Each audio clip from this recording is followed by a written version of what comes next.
بسم اللہ الرحمن الرحیم۔ ناظرین السلام علیکم، آپ دیکھ رہے ہیں میری رائے چینل۔ ناظرین آج ہم بات کریں گے جن زی ہو جائے تیار، کس کی کال آ گئی جن زی کو، اور آصف علی زرداری صاحب ناراض، پی ٹی آئی پھر سے ایک، وہ کیسے اور دھوکہ کس کو، اور عمران خان اور احتجاج اس ٹائم مرکز نگاہ بن چکے ہیں۔ ہر طرف اب صورتحال جو ہے وہ ایسے لگ رہا ہے جیسے تبدیل ہوتی ہوئی نظر آ رہی ہے۔ جو صورتحال ہے اس سے میں آپ کو یہ بتاؤں کہ سب سے پہلی تو بات ہے کہ کل جو احتجاج تھا F10 میں، اس میں بھی عمران خان کے حق میں نعرے بازی ہوئی F10 میں، اور اتنے جبر کے ماحول میں یہ نعرے بازی ہونا عمران خان کے حوالے سے، اور اسلام آباد میں مرکز میں اس طرح کی صورتحال ہونا، تو یہ ایک معنی رکھتا ہے۔ اور دوسرا، آج جو ہے وہ کال دے دی گئی ہے جن زی کو کہ پیارے جن زی تیاری پکڑو، اب راولہ کوٹ پر جا کر رکیں گے انشاءاللہ۔ یہ احتجاج کی کال جو دی ہے یہ سینیٹر مشتاق غنی نے دی ہے۔ مشتاق صاحب جو ہیں وہ پہلے آپ نے دیکھا ہوگا فلسطین کے حق میں بھی بڑے پیش رہے، اور آج وہ کشمیر کے حوالے سے بھی وہ منظر عام پر ہیں۔ پیر 3 اگست کو صبح 10 بجے انہوں نے کہا تاریخی انسانی امدادی قافلہ امن کے سفید جھنڈوں کے ساتھ F10 مرکز اسلام آباد سے راولہ کوٹ جائے گا اور محاصرہ توڑے گا انشاءاللہ۔ سینیٹر مشتاق نے یہ بات کی ہے، تو یہ بھی ایک کال ہے، اور ہم نے F10 میں کے مناظر کل دیکھ لیے ہیں، اور بڑی نوجوانوں کی تعداد تھی، اس میں کوئی شک نہیں ہے۔ تو یہ اب صورتحال جس طرف جا رہی ہے، ایسے لگ رہا ہے کہ اس نظام کا تیا پانچا جو ہے وہ بڑا قریب ہے۔ نظام لوگ سمجھتے ہیں کہ شاید یہ جمہوری نظام کی بات کی جا رہی ہے۔ فی الحال میں جو بات کر رہا ہوں وہ یہ کر رہا ہوں کہ جو موجودہ سیٹ اپ بنایا گیا ہے، جو موجودہ پی ڈی ایم کا ٹولہ ایک سازش کے تحت مسلط کیا گیا ہے، ان کے دن ایسے لگتا ہے گنے جا چکے ہیں، کیونکہ ان کے اپنے لوگ ہی اب ان کے خلاف باتیں کر رہے ہیں، اس نظام کے فلاپ ہونے کی باتیں کر رہے ہیں جو گزشتہ 5 سال سے یہ رائج کیا ہوا ہے جب سے عمران خان کی حکومت گرائی گئی ہے۔ تو یہ تو ہمارے سامنے ہے۔ اور دوسرا، پی ٹی آئی کا ایک ہونا، میں نے پی ٹی آئی کے ایک ہونے کی بات کی تو علی امین گنڈا پور نے واضح طور پر پیغام دیا کل کہ آپسی اختلافات چھوڑیں اور عمران خان کی رہائی کے حوالے سے ایک ہوں، اور اس کی اب تائید جو ہے وہ علیمہ خان صاحبہ نے بھی کر دی ہے۔ علی امین گنڈا پور کا میدان میں اتر کر یکجہتی کا پیغام دینا انتہائی خوش آئند ہے اور قابل تحسین ہے۔ انہوں نے بالکل سچ کہا کہ خدا کے لیے متحد ہو جاؤ، تم مضبوط ہوگے تو تمہارا دشمن کمزور ہو جائے گا، اگر آپس میں الجھے رہو گے تو دشمن طاقتور ہوگا۔ عمران خان کے نظریے اور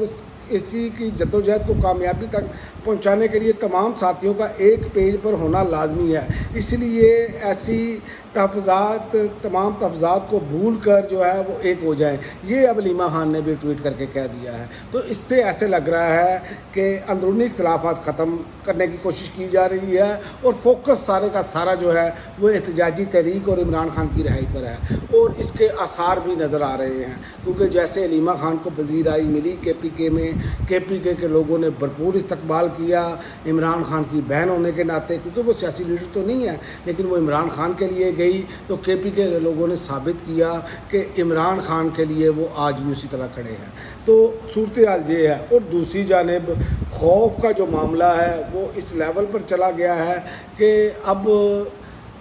حکومتی وزراء اور باقی لوگوں کی جو اب کشمکش جو سامنے نظر آ رہی ہے، تو آپ نے بالکل اس طرف نہیں آنا،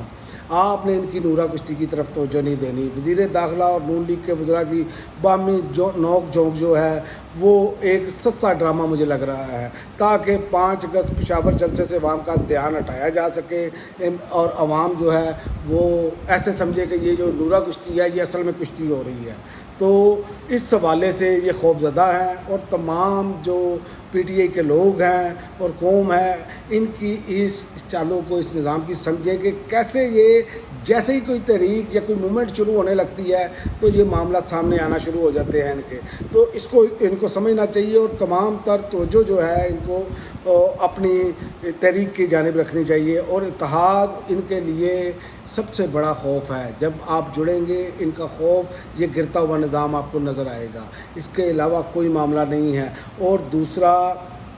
آصف علی زرداری صاحب کا میں نے بات کی کہ وہ ناراض ہیں، وہ ناراض کس طرح ہیں کہ وہ اس چیز سے سمجھ آتی ہے کہ نئے ججوں کی جو سمریاں ہیں ایوان صدر میں پھنس گئی ہیں۔ 20 اور 21 جولائی کو جوڈیشل کمیشن نے اسلام آباد، لاہور، سندھ، بلوچستان ہائی کورٹ میں کوئی 19 نئے ججز تعینات کیے تھے۔ 1 اگست ہو چکی ہے، نوٹیفیکیشن کہیں ایوان صدر سے ابھی تک جو ہے وہ نہیں آیا، بلکہ ایوان صدر میں پھنسا ہوا ہے۔ ایسے لگ رہا ہے جیسے زرداری صاحب ناراض ہیں اور کچھ وصولی چاہ رہے ہیں۔ اطلاعات یہ بھی ہیں کہ پی پی کے نامزد کردہ کچھ نام رہ گئے ہیں، ناراضگی کی وجہ یہ بھی ہو سکتی ہے۔ اور دوسرا یہ بھی ممکن ہے کہ ایوان صدر کو معلوم ہے کہ